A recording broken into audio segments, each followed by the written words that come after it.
Hello, so today I'll be presenting this paper, gSDF, Geometry-Driven Sign Distance Functions for 3D Hand Object Reconstruction. So what this paper essentially does is it takes in input of image of a single image of a hand interacting with an object, and it then uses gSDF sign distance field to output a 3D reconstruction of the hand and the object.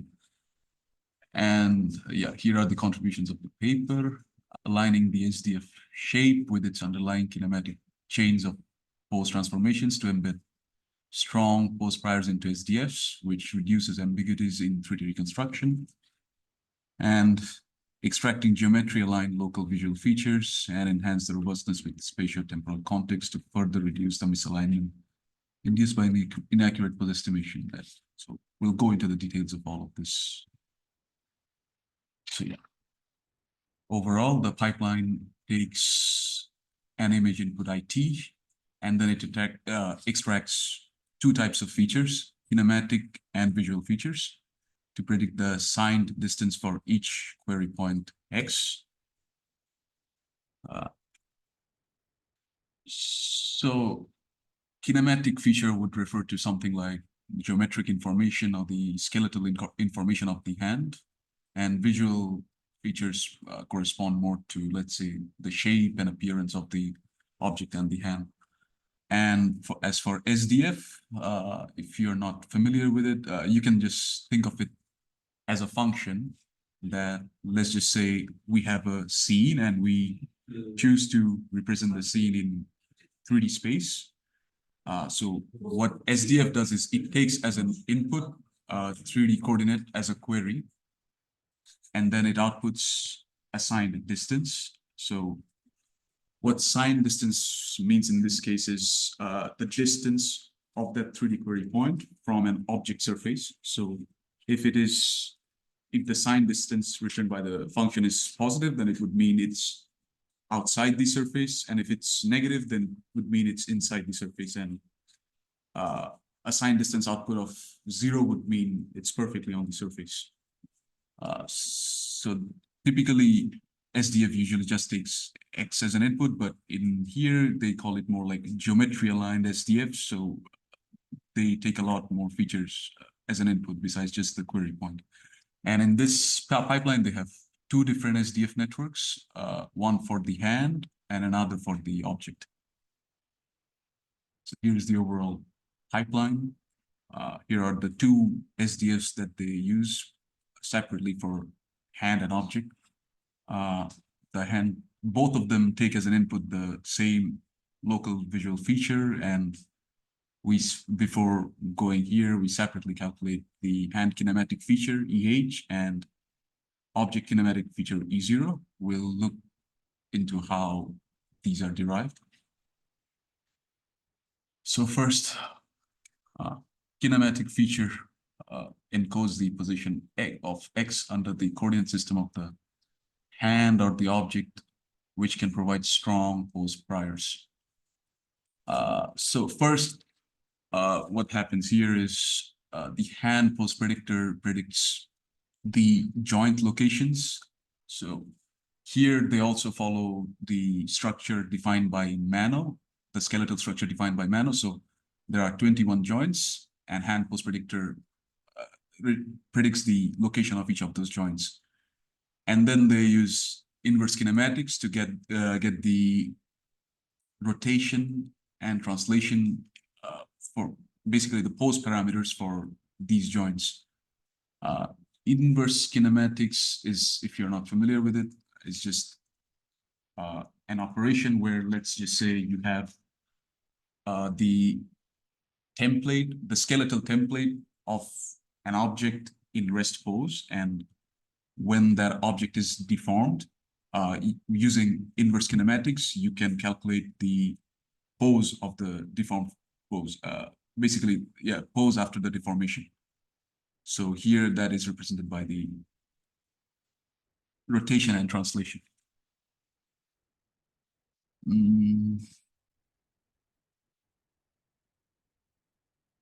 And for the object pose, they say it's difficult to accurately estimate the rotation of the object, since sometimes objects are very symmetric. It's hard to tell which side is which. They look similar. So similar to a lot of previous work in this domain, they just predict the location of the center of the object. And this center is calculated relative to the position of the wrist of the hand. And even when feature extraction for the object, this is one of their contributions, they also take into account the wrist features of the hand, because what they claim is depending on what type of object it is, when the hand grasps the object, the wrist tends to change depending on the type of object, depending on the shape of the object, basically. So, yeah, now we look into how hand kinematic feature is derived. So hand kinematic feature is this EH, which is a 51-dimensional vector. So that would be, we already know there are 16 joints, so basically 16 different bones. So for each of those regions, we have 3 coordinate values, as well as 3 more for, I think, 3 more. So that's 16 times 3, that's 48 for the hand bones, and 3 more for the query point X, so that's 51. So here, what they do is this input query point X is transformed into canonical pose of every single joint. So basically what this means is that every single joint sort of has its own coordinate system. So next, what we need to do is find the transformation function for each of those joints for a single query point. So this is done using, this is shown basically here. So through inverse kinematics, we have already found the translation and rotation parameter of every single joint. So what they do next is this global transformation matrix is derived for every single joint I for the hand. And as you can see in the formula, it's sort of this multiplicative product. So they have to go sort of recursively in a manner so that this AI here represents the ancestor of a particular joint. So for you to have maybe the global transformation matrix of the fingertip, you would have to have the global transformation matrix of every ancestor it has before it. And this exp theta hj is just, I think, the Rodriguez formula. And so we already have these 2 parameters through inverse kinematics, so we can calculate this. And we already have the skeletal structure from the Mano template. And this transformation here represents this hx would be transformation to this hx just transforms the query point to homogeneous coordinate system. Then you multiply it with the inverse of this global transformation matrix, and this h tilde operation just transforms it back from homogeneous coordinate system to Euclidean space.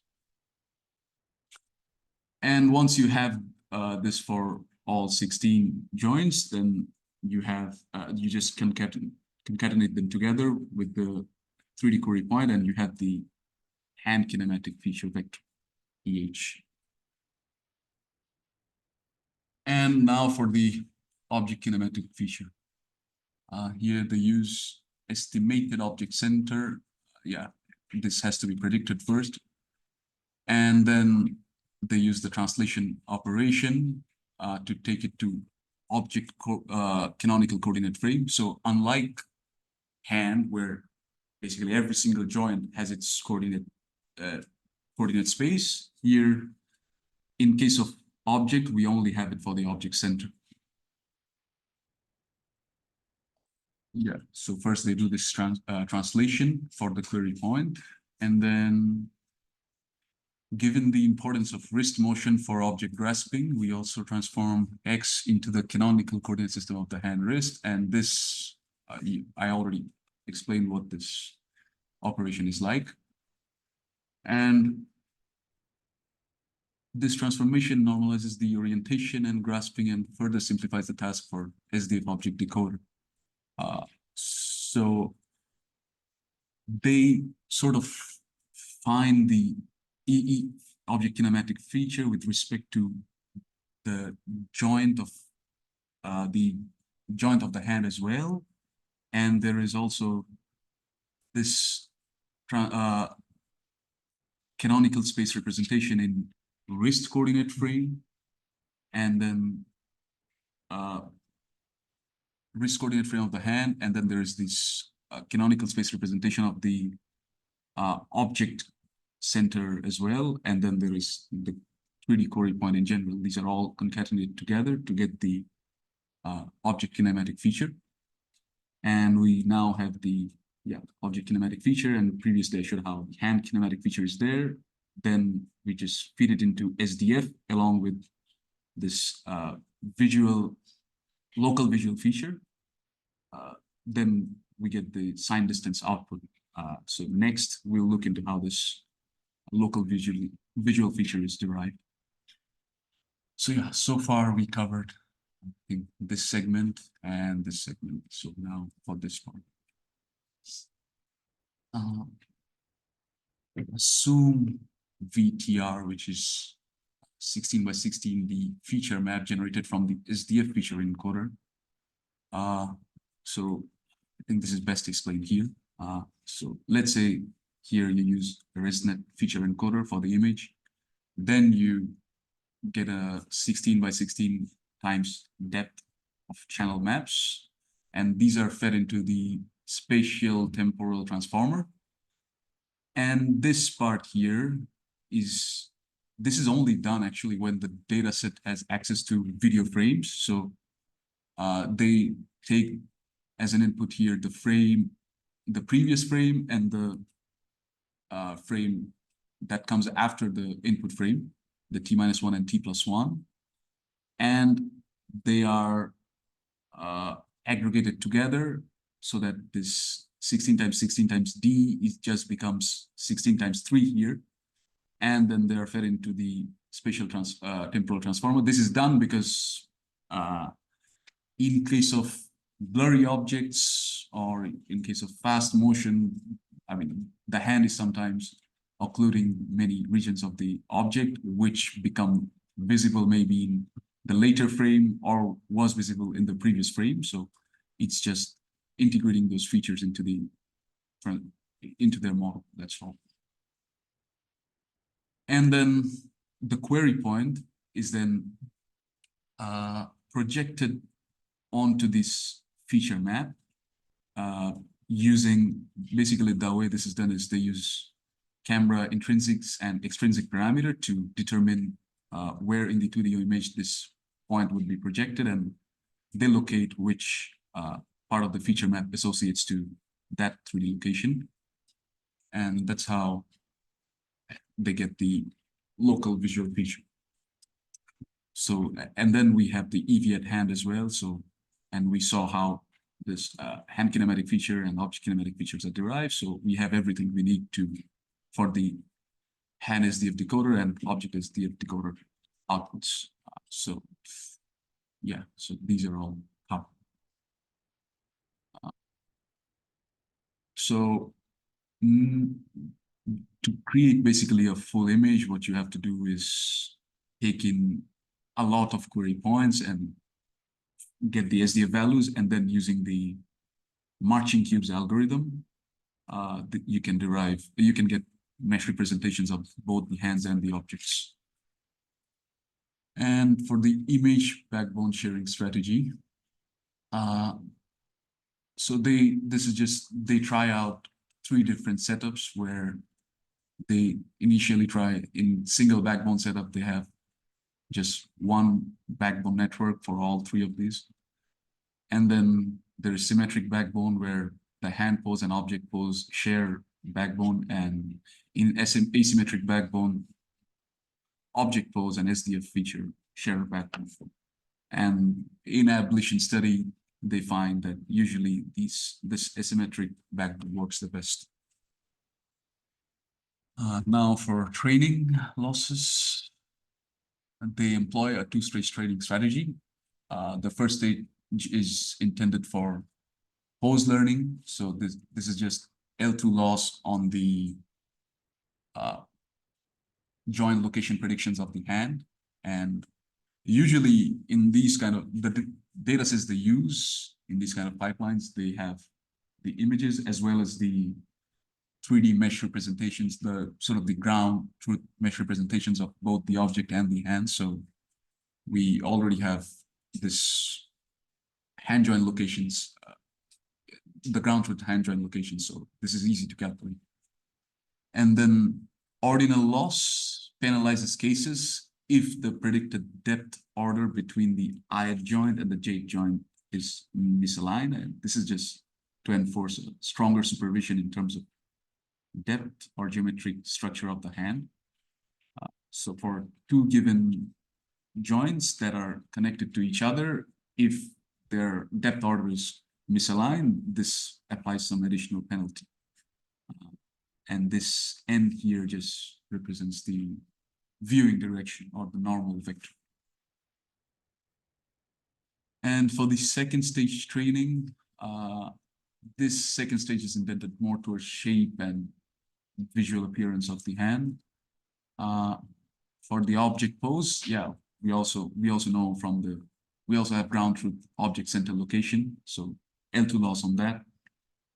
And to train the SDFs, first sample many 3D points around the hand object surface and calculate their ground truth sign distance beforehand. So yeah, from the meshes, we can calculate the ground truths for the SDFs as well, and they just do L1 loss separately on the hand SDF and the object SDF.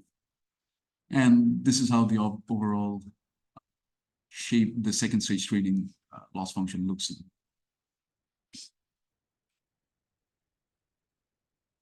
As for datasets, they use OBMAN and DexYCB datasets. OBMAN is a synthetic dataset that contains hand grasping poses on a wide range of objects, and DexYCB at that time when this paper was published was the largest real dataset that captures hand and object interactions in videos. And some implementation details, they use ResNet 18 as image backbone. Then the hand joint predictions are done in volumetric heat maps, which is of spatial resolution 64, 64, 64. And for spatial temporal transformer, they have 16 transformer layers with 4 attention heads. For data augmentation, they use rotation between -45 to 45 degrees and color jittering. And during SDF training, they randomly sample 1,000 points, 500 points from inside the mesh, 500 points outside the mesh for both the hand and the object.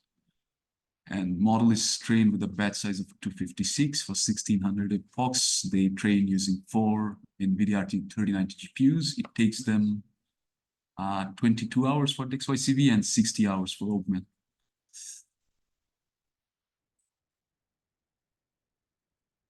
And for, here is the rest of the experiment results.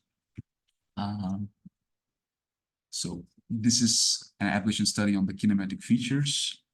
They find, so previous studies, I think this work in general builds up heavily on aligned SDF. So aligned SDF only included wrist canonical features and not all joints. And in their case, they use all joints and the results are best. And the CD here represents the chamfer distance, and this is the F score for hand with a 1 millimeter bound and F score for hand with a 5 millimeter bound.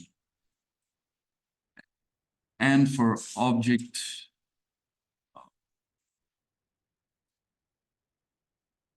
For object, yeah. For object, aligned SDF had used only the object pose without integrating the hand pose into deriving their object kinematic features. So they perform a bit less. They use both their best.